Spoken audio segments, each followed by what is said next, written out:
Padang mahsyar terhampar luas, panas garang, tidak ada tempat duduk. Hamparan padang mahsyar waktu itu putih, kata Rasulullah, pasir yang putih, lurus, datar, luasnya tidak seperti tidak ada ujung dan tidak ada tepi. Manusia bingung nak buat apa. Lalu dalam waktu yang tidak jelas, bukan sehari dua Pak, dipanggang oleh terik matahari, bukan sehari dua, bukan semalam dua malam karena tidak ada malam, bukan sebulan dua bulan, bukan setahun dua tahun, puluhan tahun, bahkan ratusan tahun sampai ribuan tahun di padang mahsyar, nggak jelas mau buat apa. Akhirnya manusia panik, seluruh jin dan setan panik. Mereka meminta dengan penuh harap, apa yang mesti kita buat? Seluruh manusia berkata, bagaimana kalau kita datang pada nenek moyang kita, Adam alaihissalam, kita minta agar dia mendoakan acara padang mahsyar dimulai. Datanglah manusia yang ada kepada Nabi Adam, wahai atuk moyang kami, wahai Adam, sudah lama kami di padang mahsyar, tak jelas dan tak tahu apa yang akan berlaku dan terjadi. Tolong doakan kepada Allah Rabbul Alamin agar acara dimulai. Adam berkata, bagaimana saya akan mendoakan untuk kalian kepada Allah? Saya sendiri pun hari ini entah selamat entah tidak. Dulu saya dilarang oleh Allah agar jangan mendekati pohon di dalam surga, ternyata malah saya makan buahnya. Hari ini saya selamat atau tidak? Pak, wallahi, demi Allah, Bapak Ibu, saat itu tidak ada orang yang berpikir tentang amal solehnya dulu, sudah tidak ada. Orang hanya mengingat dosanya saja. Setiap orang hanya ingat dosanya saja. Orang lupa kalau dia dulu pernah haji, orang lupa kalau dulu dia pernah sholat, dia pernah puasa, lupa, yang dia ingat hanya dosanya saja. Adam berkata, maaf, saya tidak bisa mengapa-apa, tidak bisa membantu kalian, tidak bisa mendoakan kalian.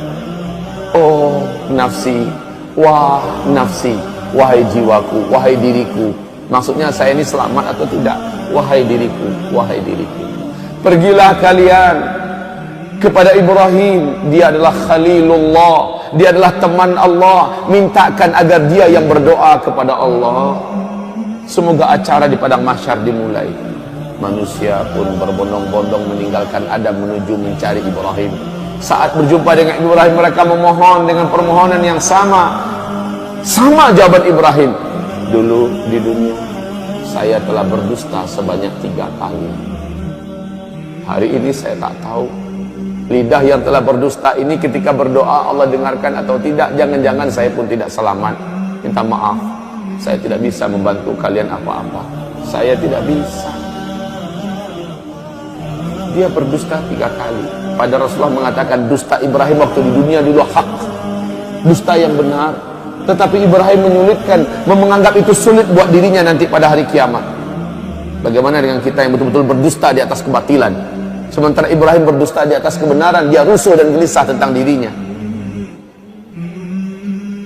Pergilah kalian kepada Musa, dia adalah kalimullah, minta kepadanya. Dialah teman bicara Allah dulu di dunia, agar dia yang berdoa kepada Allah, acara ini segera dimulai. Ketika manusia mulai meninggalkan Ibrahim, kata Rasulullah, Ibrahim berkata, wah nafsi, wah nafsi, oh diriku, oh diriku. Manusia sampai berjumpa akhirnya dengan Musa setelah pencarian yang lama. Setelah berjumpa, wahai Musa, bla bla bla bla bla. Musa berkata, aku dulu di dunia membunuh orang, hari ini aku selamat atau tidak? Minta maaf, saya tidak bisa membantu kalian, berdoa kepada Allah untuk kalian. Hari ini saya entah selamat entah tidak. Pergilah kalian kepada Isa, dia adalah Ruhullah, orang yang tidak pernah buat salah, orang yang tidak pernah buat dosa. Isa, pergilah kalian kepadanya. Maka manusia pun mencari di mana Isa. Seluruh manusia menyebar mencari di mana Isa. Saat Isa ditemukan, mereka langsung memohon. Lagi-lagi jawaban Isa adalah minta maaf. bukan wewenang saya pada hari ini untuk menolong kalian agar acara padang mahsyar dimulai. Lalu kaum muslimin, pergilah kalian kepada Habibullah, kekasih Allah, Sayyidul Anbiya wal Mursalin, Muhammad sallallahu alaihi wasallam. Minta kepadanya agar dia berdoa kepada Allah supaya acara dimulai. Manusia pun datang berbondong-bondong ketemu dengan Nabi Muhammad. Mereka memohon. Apa kata Nabi Muhammad? Saya orangnya pada hari ini diberi wewenang untuk menolong kalian. Maka kata Rasulullah, saya pun sujud dengan sujud yang lama, sujud yang dalam dan panjang. Akhirnya Allah berkata, hai Muhammad, angkatlah kepalamu, utarakan apa yang engkau mau, permintaanmu pasti dikabulkan.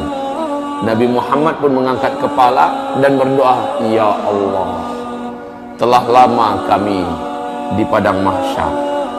Sesungguhnya hamba-hambamu ini sudah patut dan pantas untuk mulai diurus.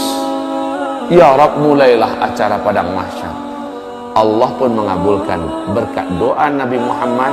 Acara padang mahsyar dimulai. Bagaimana tandanya? Awan datang, lalu awan itu bersibak. Malaikat turun bersaf-saf dari langit. Waja'al malaku wal malaku, dan para malaikat datang saffa, dalam keadaan bersaf-saf. Seluruh malaikat diam, mulut mereka terkunci, sementara mereka bagaikan raksasa-raksasa yang sangat perkasa di hadapan jin dan manusia yang ada di hamparan padang mahsyar. Malaikat berbaris-baris bala tentara Allah yang perkasa-perkasa, diam seperti ketakutan, pucat tegang. Malaikat saja tegang, Pak. Ketika acara dimulai, la haula wala quwata illa billah, seluruh manusia mulai tertunduk ketakutan, khususnya orang kafir. Ternyata apa yang dijanjikan Allah dulu ternyata benar. Akhirat ada, ternyata benar, padang mahsyar ada, dan ini acara mulai akan dimulai. Kaum muslimin yang kami muliakan, berbagai macam keadaan manusia di pemandangan padang mahsyar. Kalaulah kita ada waktu, inginnya saya bercerita tentang dahsyatnya padang mahsyar, tapi waktu kita bukan untuk membahas itu sekarang. Rasulullah bersabda, akhirnya yang akan masuk neraka sudah diputuskan siapa-siapa orang. Mereka pun digiring dengan paksa oleh para malaikat-malaikat yang perkasa. Beberapa di antara mereka mencoba melarikan diri. Di mata malaikat yang mencoba melarikan itu ibarat kutu-kutu kecil. Kemana mau lari, disentil kembali. Ada yang diambil, ditendang. Kaum muslimin yang kami muliakan, akhirnya mereka diseret, lalu dibawa dan dilemparkan ke dalam neraka. Sementara orang-orang beriman dan orang munafik mengalami hisab. Setelah proses hisab, dinampakkan amalan mereka, ditanya. Setelah itu mereka ditimbang amalannya. Setelah itu mereka digiring untuk menuju ke suatu daerah yang maha gelap. Daerah tersebut diawali oleh pintu yang maha besar, bab. Di dalam surah Al-Hadid Allah ceritakan pintu itu di bagian luarnya terang, di bagian dalamnya gelap. Manusia disuruh masuk. Ketika mereka masuk, gelap gulita. Khusus orang yang beriman langsung bercahaya tubuhnya. Ada yang cahaya satu orang sebesar gunung besar cahayanya. Langsung terang benderang. Padahal dia satu orang. Ada yang satu orang hanya sebesar bukit cahayanya. Ada yang satu orang sebesar onta cahayanya. Ada yang satu orang, kata Rasulullah, hanya sebesar tangan ini cahayanya. Ada yang satu orang hanya sebesar jari telunjuk saja cahayanya. Ada yang satu orang sebesar ruas kukunya saja cahayanya. Ibarat lampu yang kecil itu, sebesar itu yang dia punya. Di kegelapan itu dia mengandalkan cahaya yang dia punya. Orang munafik tidak ada bercahaya sedikit pun dalam kegelapan. Orang yang bercahaya dapat berjalan dengan cepat menuju ke titian, menuju ke sirat yang membentang antara padang mahsyar dengan ujung daripada ngangaan neraka jahanam yang menuju ke pintu surga sana. Mereka meniti. Kata Rasulullah, luasnya ngangaan neraka jahanam itu, ngangaan tahu sih? Hah? Lubang. Luasnya kata Rasulullah, seandainya seluruh galaksi yang ada, seluruh apa yang ada di alam semesta dimasukkan ke dalam muat, saking besarnya Pak. Bayangkan jauhnya titian yang harus ditempuh. Sementara di bawahnya, kalau ada yang terjatuh kata Rasulullah, 70 tahun lamanya melayang di apa? Baru nyampe di dasar. 70 tahun lamanya. Kaum muslimin yang kami muliakan, hamparan yang ada tergantung pada amal orang. Ada yang hamparannya besar dan luas, dia bisa melaju dengan kecepatan tinggi. Rasulullah bersabda, orang-orang bergelantungan kebanyakan. Nampak dipandang, satu orang itu punya satu titian, bukan satu titian untuk bersama. Satu orang punya satu titian. Titian itu tergantung pada amalnya. Ada yang titiannya menjadi kecil dan setajam mata pedang. Itu yang harus ditempuhnya. Sementara orang yang macam ini adalah dosanya banyak dulu di dunia dan dia seorang yang beriman kepada Allah. Dosanya banyak, amalnya sedikit. Sementara kata Rasulullah, di atas titian itu dari bawah menyambar semacam kail dari api, menyambar. Menyambar-nyambar. Sementara dari atas menyambar lagi yang lain. Betul-betul dalam keadaan diuji. Dan kaum muslimin, panasnya hawa dan asap neraka jahanam itu gelap Pak. Gelap. Kata Rasulullah, sepanas-panas api yang Allah ciptakan adalah api neraka. Api yang paling panas itu berwarna hitam gelap.